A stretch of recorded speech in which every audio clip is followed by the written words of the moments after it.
Halo, kembali lagi ke channel gue Renardo Suryandaru. Di video kali ini gue mau bahas terkait dengan topik ekonomi.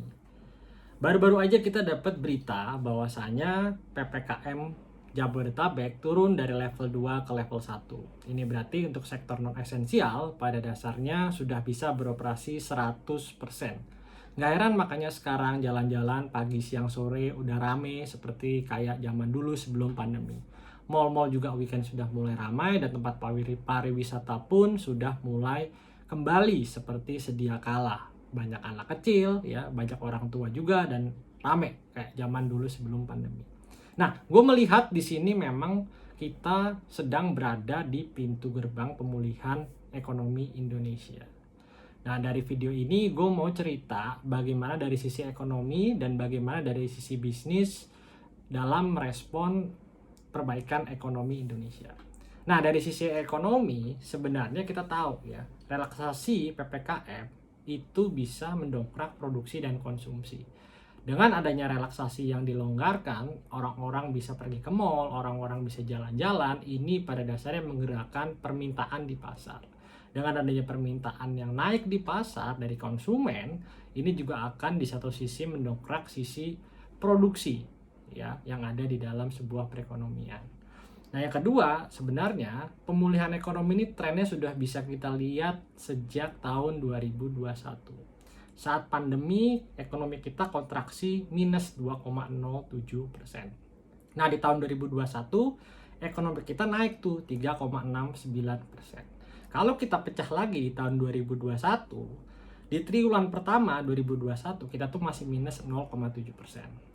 Triwulan 2 kita naik ya menjadi 7%, triwulan ketiga naik jadi 3,5%, triwulan 4 kita naik menjadi 3,502%. Nah, di triwulan berikutnya yaitu triwulan pertama 2022 ternyata pertumbuhan ekonomi kita tuh mencatat angka 5% juga. Nggak beda jauh dengan triwulan 4 2021. Jadi gue bisa bilang ya, adanya relaksasi PPKM secara gradual ditambah dengan kebijakan pemerintah dan bank sentral itu pada dasarnya bisa memulihkan perekonomian dengan lebih cepat. Nah, dari sisi inflasi kita juga bisa lihat ya, trennya memang meningkat ya. Kalau inflasi meningkat, pada dasarnya kita bisa melihat sinyal adanya permintaan ya di pasar. Kalau permintaan meningkat, itu berarti ada pergerakan ekonomi, which is itu bagus untuk pemulihan ekonomi. Nah, selama pandemi 2020 ya, Maret sampai Desember 2021, inflasi kita tuh selalu di bawah 2%. 1,3, 1,4, 1,3, 1,5, selalu di bawah 2%. Baru di atas 2% itu pas Januari 2022. Dan puncaknya itu terakhir kemarin April, which is sekitar 3,47%. Naiknya menurut gue cukup tinggi, tapi ini merupakan hal yang sifatnya normal karena ini merupakan tipikal ya atau seasonal. Ya, dimana memang biasanya kalau bulan-bulan puasa atau menjelang Ramadan, harga-harga itu memiliki kecenderungan untuk meningkat dan biasanya beberapa waktu setelah Lebaran itu memang ada kecenderungan untuk turun. Meskipun ya kita tahu ya ada perbaikan ekonomi di sini, pertumbuhan ekonomi naik, inflasi juga sudah mulai naik, cuman kita harus sedikit lebih waspada ya. Di sini yang mau gue potret adalah harus hati-hati terhadap dinamika yang ada di tingkat global ya. Di tingkat global kita tahu ya harga pangan itu sejak Maret 2022 sudah mengalami peningkatan sebanyak 33%. Nah, menurut gua kenaikan harga pangan ini juga didorong oleh permintaan yang ada di dunia ya. Lalu yang kedua yang perlu diantisipasi adalah kebijakan pengetatan moneter di Amerika atau kebijakan hawkish dari Bank Sentral Amerika. Ya sebenarnya simple ya, inflasi di Amerika itu sudah menyentuh angka 8%, tertinggi selama 40 tahun terakhir.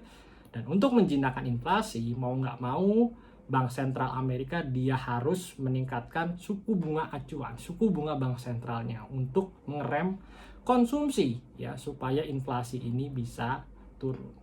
Nah, Maret kemarin 2022, The Fed sudah meningkatkan suku bunganya 25 basis point dengan target suku bunga The Fed itu 0,25 sampai 0,5% ya. Habis itu naik lagi ya.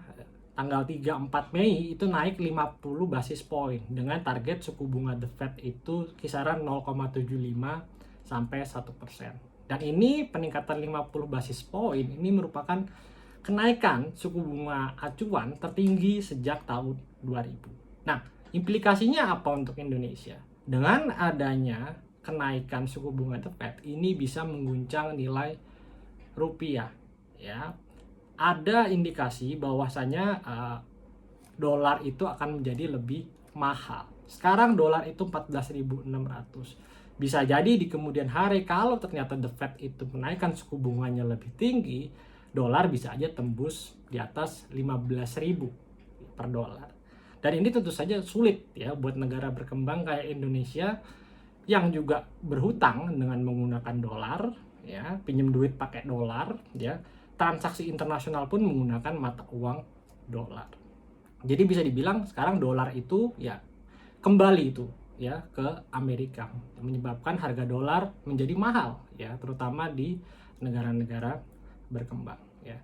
Lalu di tingkat global yang perlu kita waspadai itu sebenarnya adalah harga minyak ya. Harga minyak ini juga sifatnya demand driven. Jadi demand yang tiba-tiba itu naik, pemulihannya sangat cepat, tapi di satu sisi supply-nya itu lama untuk catch up dengan kenaikan demand-nya. Di Desember 2021 harga minyak itu $62 per barel. Nah sekarang bulan Mei itu 2 kali lipat ya, menjadi $110 per barel. Nah sebenarnya kalau harga minyak naik gampang, pasti BBM ujung-ujungnya bakal naik ya. Ada peluang kenaikan BBM domestik, cuman gua nggak tahu kapan ya. Nah dari tingkat global kita juga harus antisipasi sebenarnya Ukraina dan Rusia ini perang terus kan. Kita nggak tahu kapan ini perang ini berakhir. Nah, suka nggak suka, mau nggak mau, ya memang ini ada dampaknya terhadap apa? Sentimen negatif di pasar global. Orang jadi berspekulasi bahwasanya perang ini bisa menimbulkan dampak negatif untuk kondisi keuangan perusahaannya, kondisi investasinya, dan hal-hal lain. Dan ini kita nggak pernah tahu itu kapan berakhirnya. Nah, itu dari tingkat global. Nah, dari sisi domestik ya, ada beberapa hal sebenarnya yang harus diwaspadai ya.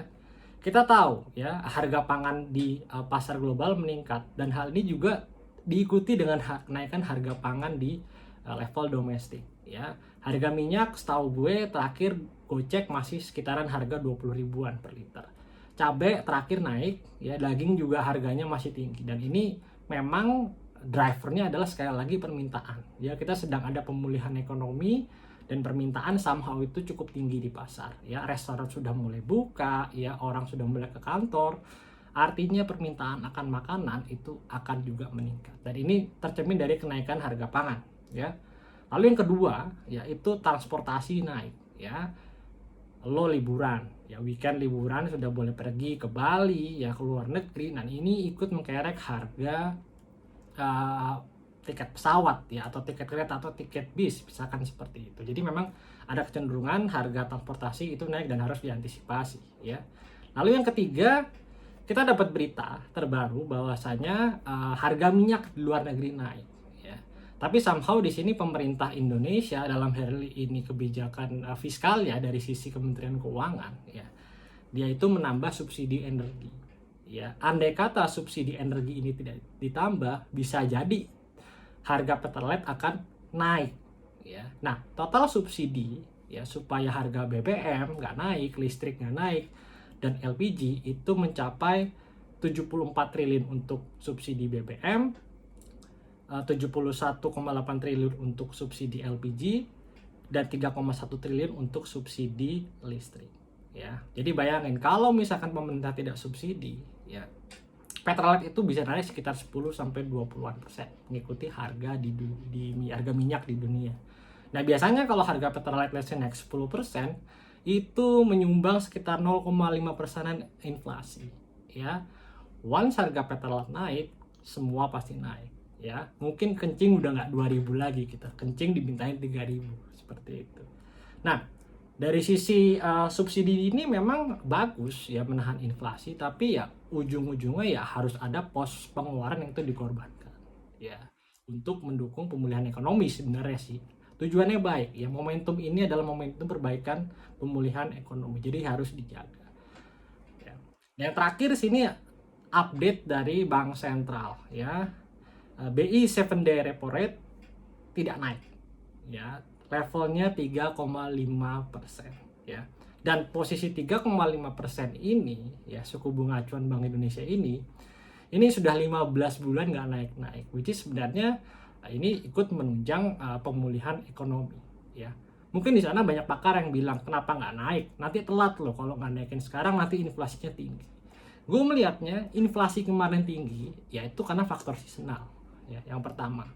Yang kedua juga inflasi terakhir 3,4% itu masih di bawah range dari Bank Indonesia, which is 3 plus minus 1, dan ini masih di bawah 4%. Jadi menurut gua ini pilihan yang tepat untuk Bank Indonesia untuk menahan kenaikan suku bunganya ya. Dan kalau suku bunganya naik berarti kan itu justru menghambat momentum pemulihan ekonomi ya. Jadi menurut gua mungkin bakal naik itu menuju akhir tahun ya.